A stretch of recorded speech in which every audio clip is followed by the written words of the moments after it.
Hello, hello, hello. I am Sable, the host, your host of Full Out Healing. Welcome to 100 Day of Truth, Day 15. Whoa. And officially, welcome to episode 11. Now, as I have done with every single episode, I'm going to talk about an idea or a topic and how I used to relate to it, how I relate to it today, and what are some of my hopes and desires for the future as it relates to that idea or topic. Now, this one is juicy.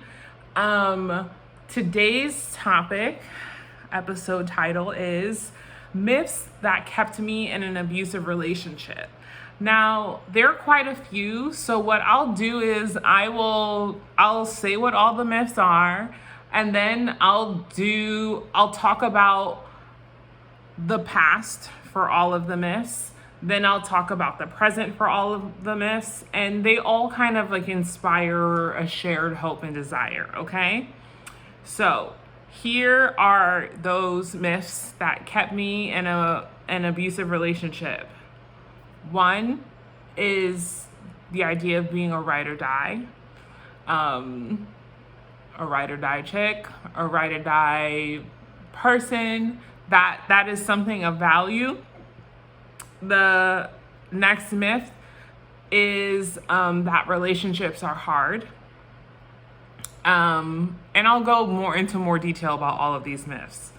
The next myth is that, real love is unconditional. So just like the understanding of unconditional love and what that means. The next myth is that marriage is the end goal. The next myth is that it's, how should I phrase this? That not even, I guess, being together and more so desiring to be together 24/7 is, not even just healthy or normal. That's just proof that you care about the partner. And functioning outside of that is problematic. Another myth is never go to bed angry or never stay angry. And the last but not least is, I don't know how to like succinctly say this, but it's sort of, loyalty to Black people, no matter what, is important because of the man, because of racism. You cannot turn on your own people, okay? All of these lovely, juicy myths help work together and help keep me in an abusive relationship. Now I'll go into what I used to think about all these myths. Now, when it came to being ride or die, I used to think this myth meant that, like your value and your worth comes from standing by your person no matter what. And not only no matter what, but at like the cost it has to you, like is not important and it's not relevant, because what is relevant is just standing by that person's side. And I used to think that, like, wow, this is a way to prove my love. Like, that this is how I prove that I'm worthy and deserving, is by being ride or die. That's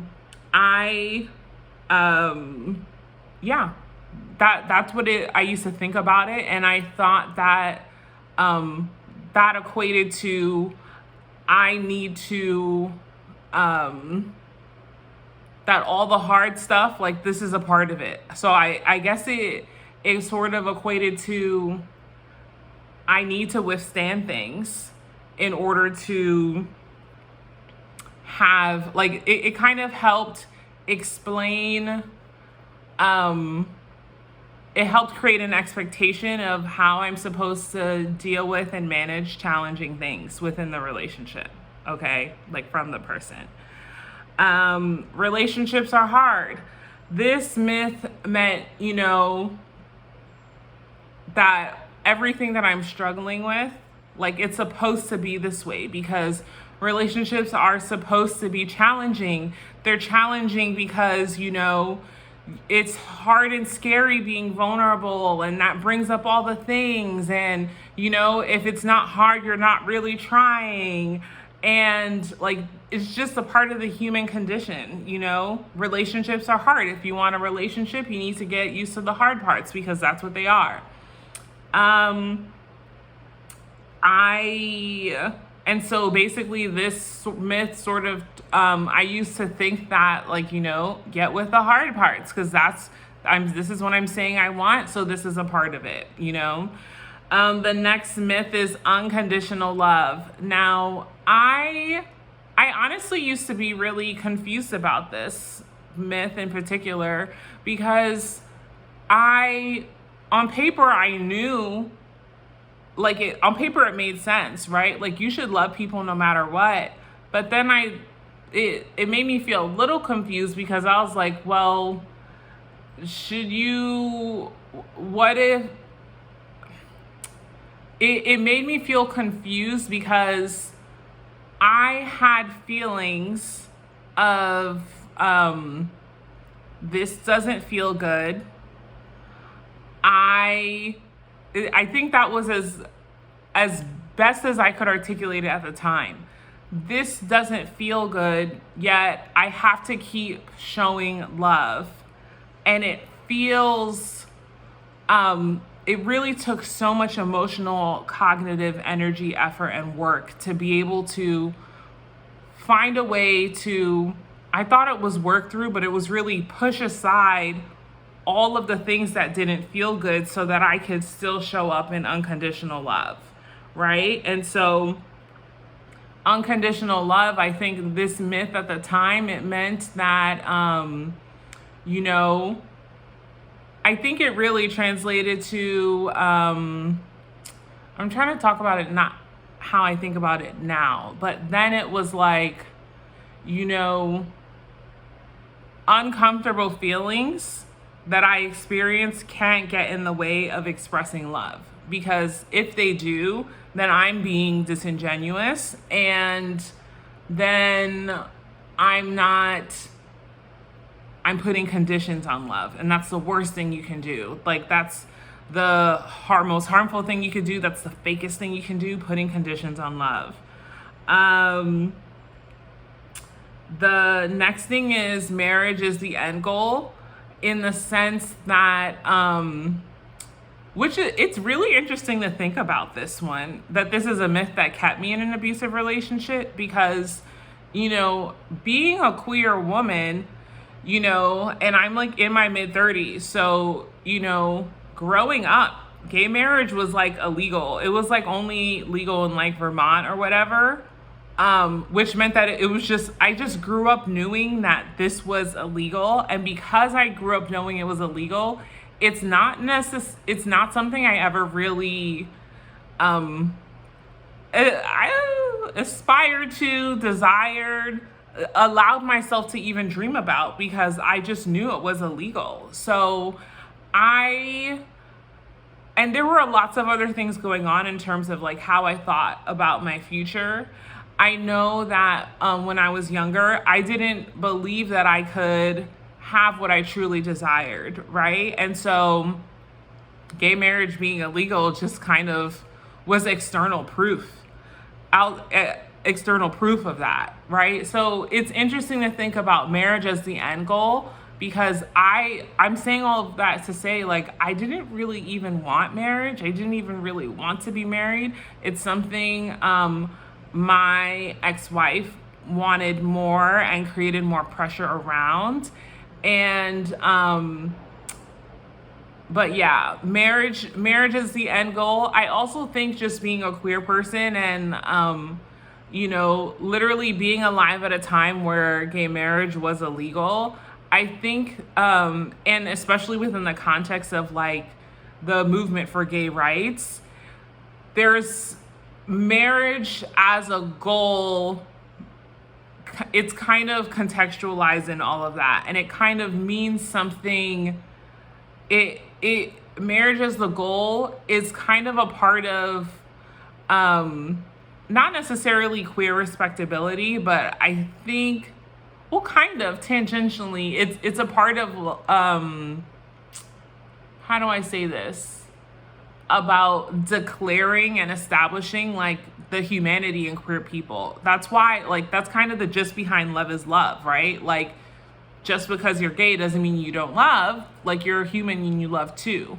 And so I think that's kind of, I'm like fascinated to think about this as a myth that functioned in the context of my abusive relationship, because for a variety of complex reasons, like, I didn't even really want to be married. But marriage is the end goal. I think there was like, it did sort of, I guess I thought of it as like, it's so weird to try to think about it now because it feels so distant. And in saying all of this, I'm realizing it was never really my myth. I didn't really internalize it in the same way, but because it was a value, or I'm not even gonna say value, because it was something that my ex-wife created a lot of significance around, it was almost as if the relationship is only valid. I'm only really in this for love if this is the destination, so to speak. The next myth was really wanting to be together 24/7, that is appropriate and that is a reflection of love. Which is another thing that's interesting to think about, because I think, like the marriage one, this is another example of something that really wasn't my own, but really came from my ex-wife, and I like became a part of the relationship.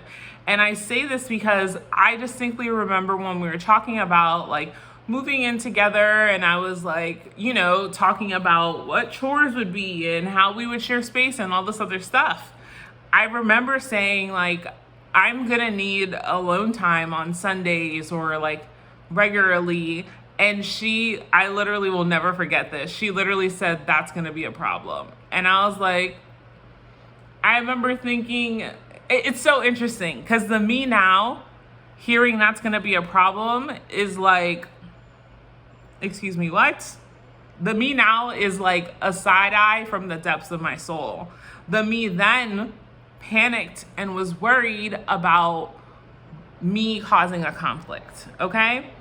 And so the thoughts around the whole like being together 24/7, it was less about, the way I used to think about it was less about like this is a desire and more about there was sort of like a sense, almost like an unconscious panic around not communicating that I don't care. I think that's how I thought of it then. I was just so preoccupied with, proving that I care, proving that she matters, proving that I love her, that the way I proved it is by spending all my time with her, was by gradually, it just became easier to not have plans with friends or to let things fall apart or to let plans cancel because of not dealing, because then I wouldn't have to deal with the emotional warfare of daring to do something with people that I have had pre-existing relationships with.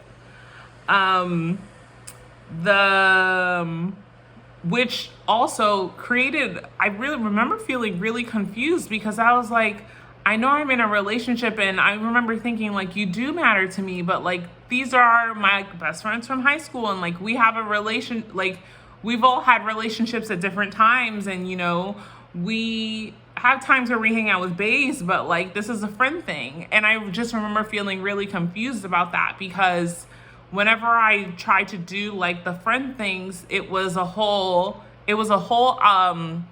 spectacle about like how I'm trying to hide her. I don't want her hanging out with my friends. like why, like that I'm not trying to integrate her into my life. And I just remember it made me uncomfortable because I was thinking about the time and space I helped with my friends. And I just remember thinking like, this is like, maybe I should ask my friends if it's okay to be there, because I look back and I realize on some level, I knew this is not something like I knew that I didn't want her in that space. And it didn't mean I didn't care about her, but it meant like, this is a time for me to catch up and kiki with my friends. And and it's just, the energy is different when, it's just your friends. Even all this explanation I'm giving makes no fucking sense, but that's me today, not me back then. The whole never stay angry or go to bed angry. Now, this myth was a really challenging one for me. And I think this myth, I remember thinking at the time, this would really come up when there were quote unquote bad nights, when she would have blow ups, right? Which is like when most of the violence would happen, would be like at night. I'm like in bed. And so I'm like trying to go to sleep, or she won't let me sleep. And it's just really naturally challenging to not be angry or not feel a type of way at the very end of your day when you're experiencing something that, is justifiably upsetting. And I think that the way I and what's wild is like at the time, because I knew it was bad to go to sleep angry, I really just remember going within myself and like, I remember dissociating. I remember having to take my emotions, and I was desperate to push them so deep down that I just remember hoping she couldn't find them or notice them, because I didn't want to cause a problem or be problematic. I didn't want to show that I wasn't trying to show up for her or care for her by the audacity of, having a feeling about, having like being violated or having like my boundaries being trampled on, like at the end of the day. And so the whole never go to bed angry, it really,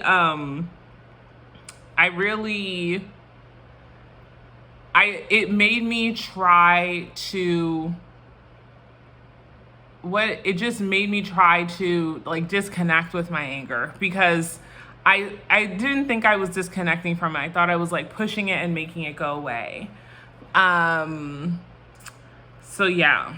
And then the last myth, the loyalty to Black people because of the man and racism, I think this myth meant that it's not okay to name or call out flaws or even bad behavior or mistreatment, because Black people are so easily and readily persecuted by white people and mainstream societal institutions that, like, why would you add to it?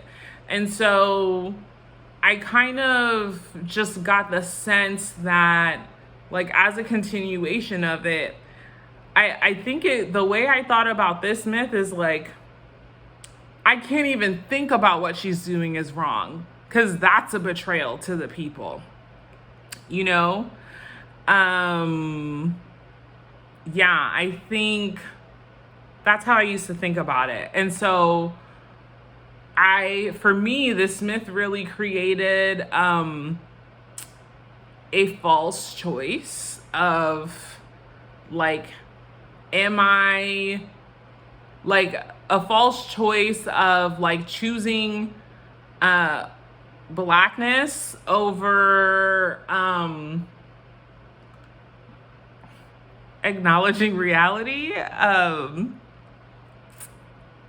Yeah, because it was also conflated with loyalty to her, was also became conflated with like my own legitimate blackness. Um, yeah, that's how I thought about it. So all of these different myths, they made me feel, it was actually an odd mix of feelings. One is like superficial worthiness, right? Like I thought that they gave me a sense of like, well, if I'm complying with these things, then I'm proving my worth, that I am proving that I am the type of partner I want to be, that I am proving that I um deserve value. And yeah, I'm not even gonna say deserve respect, which is the honest truth. So on one sense, these myths, like they created opportunities to have like a feeling of superficial worthiness. And because of that, they were sort of like an access point to hope, but it was like kind of a false hope, but it was an access point to hope because I felt so deeply unworthy and undeserving. I felt so much like a burden that these myths were like, you know, a breadcrumbs that felt like an entire pie, to be honest, you know?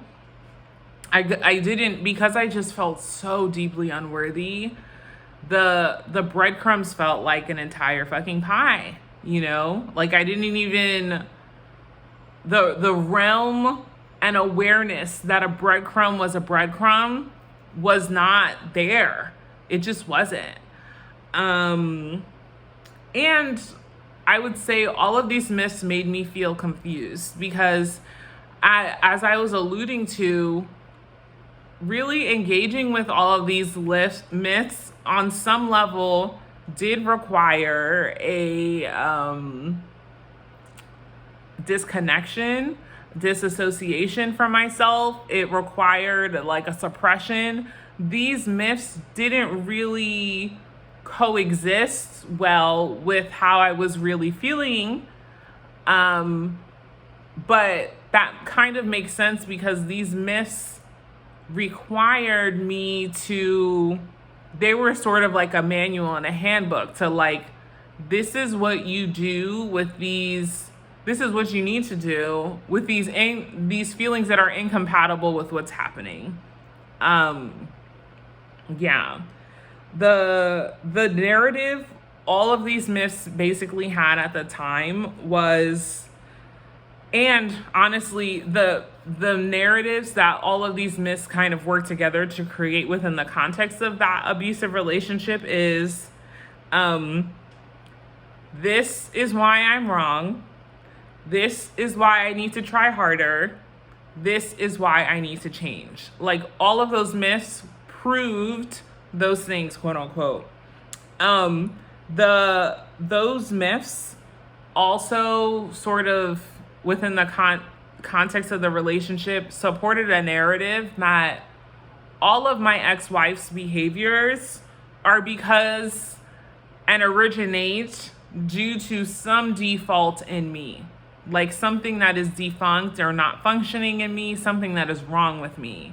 So these myths kind of created, not complying with the myths sort of created,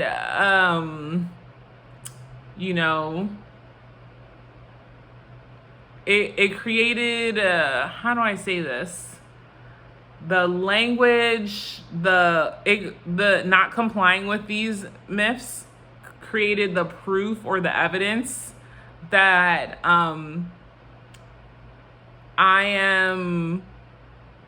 maybe I'm not deserving of what's happening, but it's my fault.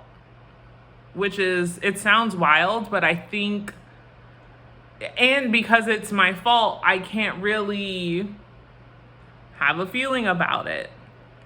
And at the time, I also believed that all of these myths sort of were undercut a belief that this is the only way and my only path to mattering. This is the only way I can matter. They also, like, I also believed that this is the only way I could not be wrong. Which is tough because, you know, like at my core, I really did feel that way. But it kind of connects to what I was mentioning about it feeling like an access point to hope, however false, like, because I just felt so wrong at my core. Like, these beliefs or these myths offer sort of a pathway out of that inherent sense of wrongness. Okay, now we're fast forwarding to the present. Okay, when I think about these these myths today, I think shit to every single last one of them. Fuck that shit. They're all outrageous. Also, they all in some way or form function to normalize an expectation to endure unacceptable behavior and unacceptable treatment. Like, that's essentially what they function. Like, so for example, with the ride or die myth, it just like glorifies tolerating terrible behavior. And, you know, my my best friend from high school, I remember having a conversation with her about like the whole ride or die chick. And I remember her being like, she was like, I am absolutely not ride or die. Where are we riding to and why must I die? And which is one, iconic, and two, I just remember hearing that and being like in awe of it and just like really admiring that and kind of reaching and wanting that for myself. But yeah, it's just like those are valid questions. Where are we riding to and why must I die? And actually, no, fuck that. I see ride or die as like it's literally creating value in allowing treatment that is or behavior that has a negative impact on you in your life, no matter what. I now see the whole relationships are hard. I think that's BS. Life is hard, and relationships should make it easier to navigate the nature of hard life. And if a relationship is hard forever and always, then that is not a relationship that it does not make. You know, I think relationships are hard. That myth normalizes like constant struggle and constant suffering. Whereas life is hard enough, relationships should make them easier. And it doesn't mean that there aren't challenges that you navigate, but I think the whole adage that relationships are hard is really like, it's really normalizing and diminishing like in an inappropriate scale of challenge, you know? And I think just thinking about how much society has changed and how people's options are changed, and you know, I really do think relationships are hard function to make people less resistant to the tomfoolery that exists in relationships and that society has supported in relationships. So that's when I think about relationships are hard. F that. Unconditional love.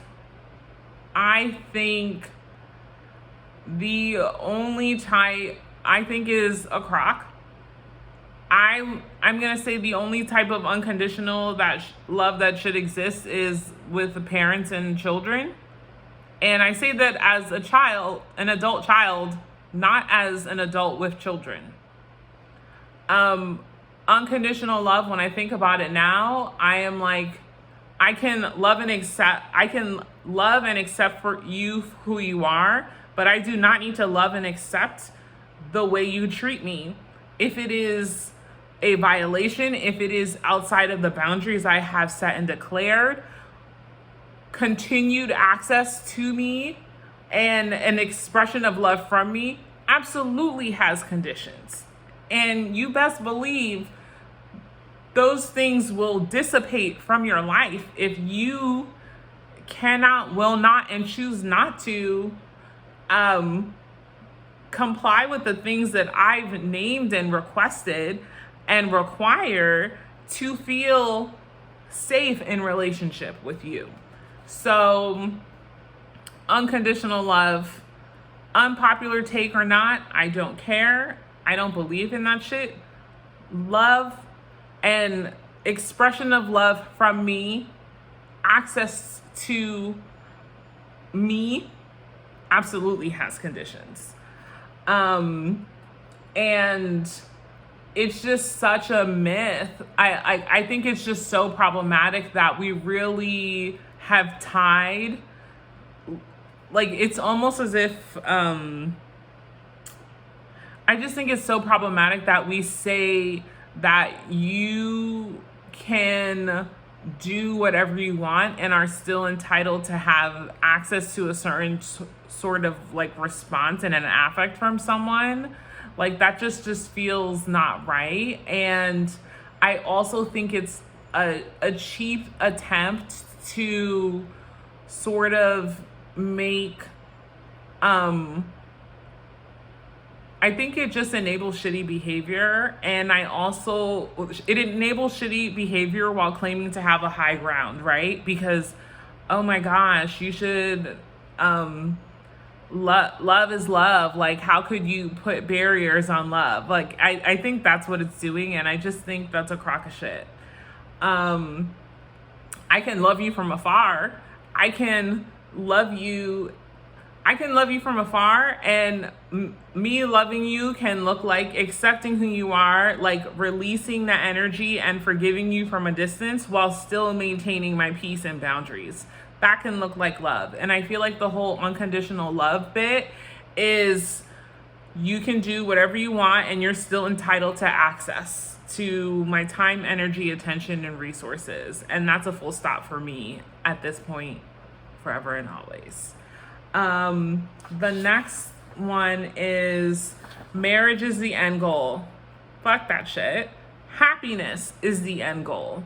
And it sounds like such a slight and subtle shift, but it would have been so freeing to think about happiness as the end goal, right? Because what that simple shift does is, oh, now if I'm thinking happiness is the end goal, then I'm like considering, oh, like, am I happy? What do I need to be happy? It allows the focal point on a state of being instead of this external structure that, you know, that requires, regardless of whether or not it works for you.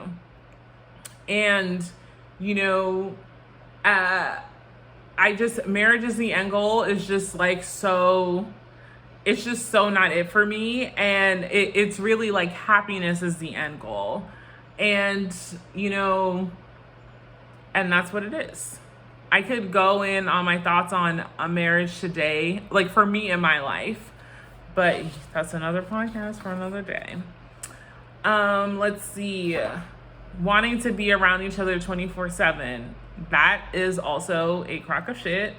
I think now when I think about this, I know and understand it's healthy to have separate time. And it's not only healthy, it's also a requirement. And now this registers to me as a red flag. You know, why are you so uncomfortable with being with yourself? If you don't want to be with yourself, why should I want to be with yourself? And that's actually irrelevant to me because I want and need to be with myself. And I have a relationship with me that needs to be nurtured and tended to and is the priority in my life now. And, you know, that if you're that's just how I feel about it today. I'm proud of myself when I think about that, because this really was such a point of confusion and contention for me back in that relationship. And now I am so clear that not a single solitary soul on planet Earth, I'm a childless adult woman I am not responsible for any mammals, not responsible for a child. I'm not responsible for a pet or any animals, really. I'm not responsible for other life forms. The only life form I'm responsible for is the tomato plant I'm growing, and I'm also growing some arugula and radishes. And that's just requires, it's different. Not even they require my 24/7 attention. They actually require me to tend to them a little and then leave them the fuck alone. Even they don't require 24/7 attention. So that's why that relationship works, okay? Yeah, and I just see that whole the function of the whole, like, you need to be together 24/7, you need to desire it.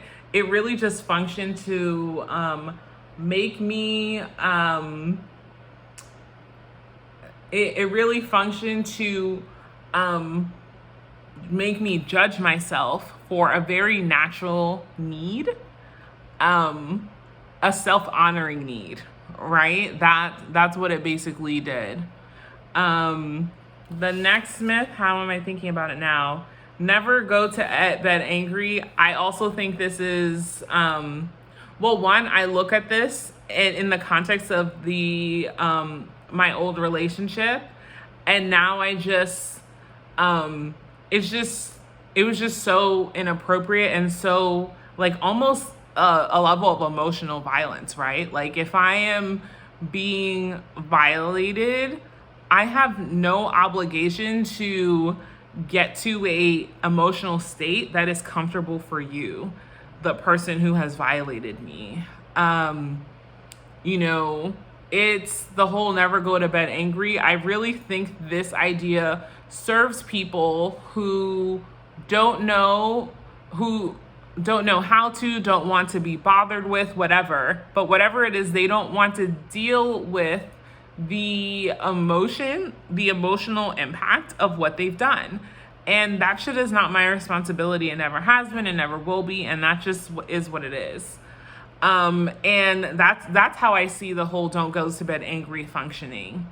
And also, like, emotions, anger is a messenger. And it takes, particularly for me, as someone who's been, like, conditioned raised and conditioned as a Black woman, Black woman and anger is a very particular relationship. There hasn't been, society doesn't allow space for justifiable anger for Black women. So, like, even that is a whole complicated thing. But all of which is to say that idea is a boot. No, that I'm over it. And in general, I'm just over people. I'm over society. I'm over anyone who is deigning to tell me, like, the time and place for my anger, my justifiable anger. Like, I just don't think it's anyone's business how someone relates to their justifiable anger, especially for Black women and for anyone who isn't. Like, it just reminds me of this line from Mad by Solange with Lil Wayne, where in the chorus she's like, their people are like, I think it's like, why you always gotta be so mad? And she's like, I got a lot to be mad about. I'm like, yes you do, sis. Yes you do. The last one is whole loyalty to Black people because of racism and the system. I think this is bullshit. How is allowing another Black person to experience violence and unsafety loyalty to Black people? Loyalty to Black people means loyalty to all Black people. And if I'm not included, if my safety, my well-being, and my peace is not included to that, then whatever you're claiming as loyalty is fucking not. So that can just kick rocks. Now all of these beliefs make me feel is kind of like the Emperor's New Clothes situation, but I feel like I'm in that story, but I know I'm not crazy anymore. Even though everyone's acting like the Emperor's got no clothes, or has new clothes, I can see it and I don't give a shit what anyone thinks, because I'm like, yeah, that not wearing clothes, and I know that, and that feels good enough for me. The result of that is I feel so clear. I feel a very deep self-trust. If you couldn't tell, all the fucks I had to give are gone.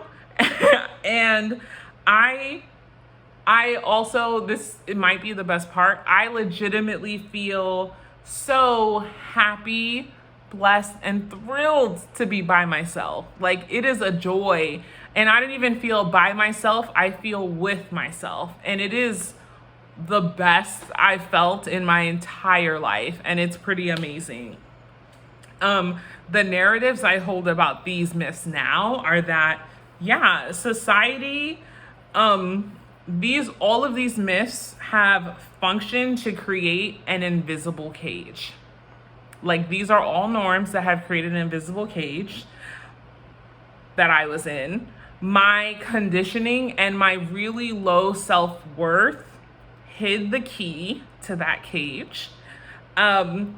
I found my power with the key and was able to get out of the cage, which that whole process was really hard and really scary, and the bravest thing I've ever done, and is the bravest thing any survivor has ever done, which is why survivors deserve respect on their name and flowers like yesterday. This process of, finding the key and getting out of the invisible cage requires all fucks to be lost. And in order for that to happen, like, really, for me, what I found to be the key of it was a really deep repair with myself and my inner worlds. Like, that's really what it required. And because of this, like, this other narrative that might just be the most significant one that I hold now is that I recognize that, because there is a lot of shame around, I used to have a lot of shame around, believing these things or accepting these things or letting them live rent-free in my psyche. And I now know that it was unloving and unkind to judge myself for not seeing the cage or not knowing I had the key all along. I'm unwilling to be unkind to myself in that way anymore, And so what I believe now about all of these myths is that someone definitely benefits from these myths, and that's why they're still here. And if you are benefiting from any of these myths, what you have earned from me is a deep ass side eye. Okay. I also believe that I matter because I exist. My mattering is not tied to my ability to endure mistreatment. No, that's not what makes me matter. I matter because I exist, full stop. And I guess I'll round out with like what I'm hoping and desiring for the future as it relates to all these myths. My biggest hope is that all of these myths get canceled. Like, I would love that. They lose their platform, they lose their all their marketing, advertising campaigns. Like, I just want it to be fully canceled. And my desire for myself and for you, if you're a survivor or if you relate to anything that I've said, is that is for me to forgive myself, or to continue to forgive myself, and for you to forgive yourself for not seeing the cage or not knowing you had the key. Like it's just so, I really hope that for both of us. And I also really desire that I continue to know this and deepen in my understanding of it. And I desire this for you, to know that I am and you are the number one authority in our lives. Like, I'm the number one authority in my life. You're the number one authority in your life. And like, I fully desire a future where that is true for every survivor, because when that happens, world watch out. Like, they're not gonna be ready. And you know what? That will be a personal problem. That is none of our business. Okay? So yeah, thanks for listening to this episode. It's honestly been fascinating to like have the opportunity to think about these myths, how I used to relate to it, and what I understand about them now. Thanks for joining me. If there are any myths that stood out to you, or if there's anything that resonated with you, please, I'd love to hear you share. And you know what?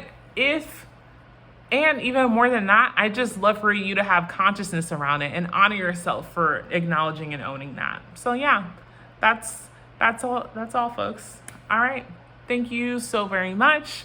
Have a great day, and I'll see you tomorrow. Bye.